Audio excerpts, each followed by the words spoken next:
Well, Defence Secretary Ben Wallace has offered a glimmer of hope for a former Royal Marine seeking to secure the passage of 200 dogs and cats alongside an animal shelter, easy for me to say, and staff out of Afghanistan. Now, Paul Farthing, known affectionately as Pen, founded the Nowzad shelter in Kabul while serving in the British Army in Afghanistan in the mid-2000s. Now, since the collapse of the Afghan government, he's campaigned to have his staff and their families, as well as 140 dogs and 60 cats, evacuated from the country in a plan dubbed Operation Ark. Now, on Monday, a jubilant Mr Farthing announced the UK government had granted visas for all his staff and their dependents, totalling 68 people.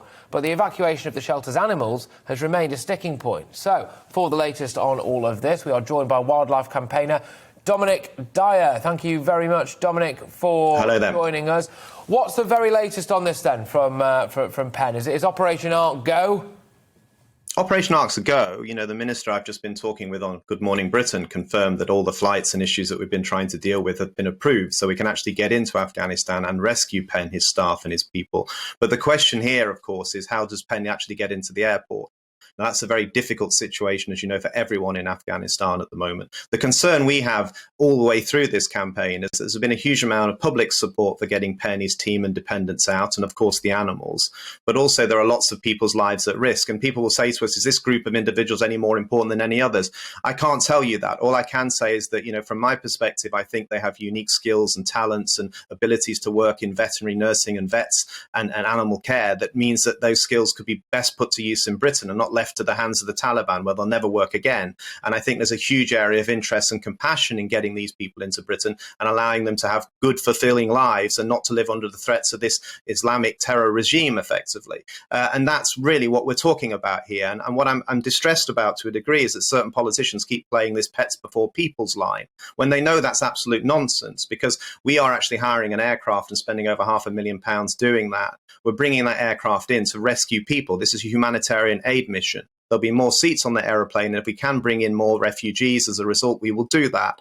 That's money not being used by the taxpayer. Now, the animals we are trying to get out will go in the hold of that aircraft, and there'll be nothing else going in that hold. You can't put people in there. So the idea that actually the animals are something that shames, you know, the whole operation is ridiculous. I think this is a wonderful venture, you know, that people are taking on behalf of, you know, private society, effectively, brave, courageous people to enter into a war zone, to bring out a very courageous man, to give hope to a whole number of people that can do so much if they come to Britain to care for animals and to bring the animals out as well. It's a great story in what is a very tragic course of events, and I hope we can all keep our focus on that, and that's why we need to see Pen and his team in that airport.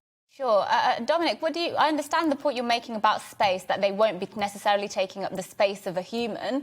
But what do you say to people who say, well, actually, the resources needed to get the animals there, that's resources that could be going to helping the tens of thousands who are trying to get out?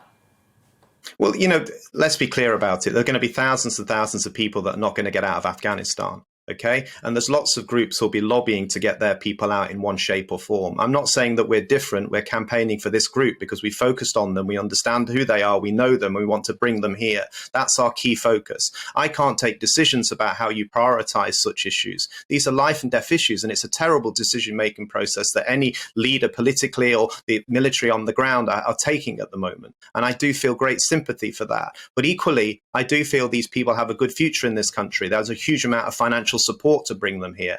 They are a unique set of individuals who've been working in animal welfare in the most difficult conditions in Afghanistan. We built the country's society around the loss of life, over 450 British soldiers, thousands of American soldiers, NATO countries. And we're now leaving this country in a terrible position, where many of those individuals we empowered are greatly threatened, particularly women, by the Taliban regime. So we've got to do something to help. We have chosen to help this group. We believe it's the right and moral thing to do. We have millions of people that feel passionate it's the right thing to do, and we want to fulfill our objectives. And the government have helped us and worked with us throughout this process. Bringing 2 lorries in of animals is not going to change anything in relation to what's going on in that mad, chaotic situation in that airport. But us getting an aeroplane and actually landing it, putting those animals on that plane with those people and bringing them back here is going to be a very uplifting story for the British nation. Those animals will be cared for. Those people will be cared for. It's a great story in what has been a tragic course of events, which is why I think Operation Ark has caught people's imagination the way it has. And I think politicians need to be aware of that. Are you going to be housing any of these animals? I've got a rescue dog already, I'm afraid. I'd like to take another one, but I can tell you there's thousands of people actually want the dogs that are coming out. So over 100 dogs, there'll be thousands of people competing to get them. They won't be short of good homes. If they were left on the streets of Kabul, they'd have very little future at all. And we love dogs, we love cats. That doesn't mean we put them in place of people. But the people are coming out, and I think I said this to you a few days ago. It's important to remember, if there wasn't the animals, the people would not be coming with them. Because the story we created was around the animals and the people, and the fact they cared for those animals. This group of Afghans are directly connected to the animals they care for. The two come together, we save them all. That's what Operation Ark is about, and that's what makes it so special. Well, look, thank you very, very much. It's interesting to have your take on it, and hopefully we get the resolution that you're looking for, and those animals, and indeed Pen, and all the staff as well.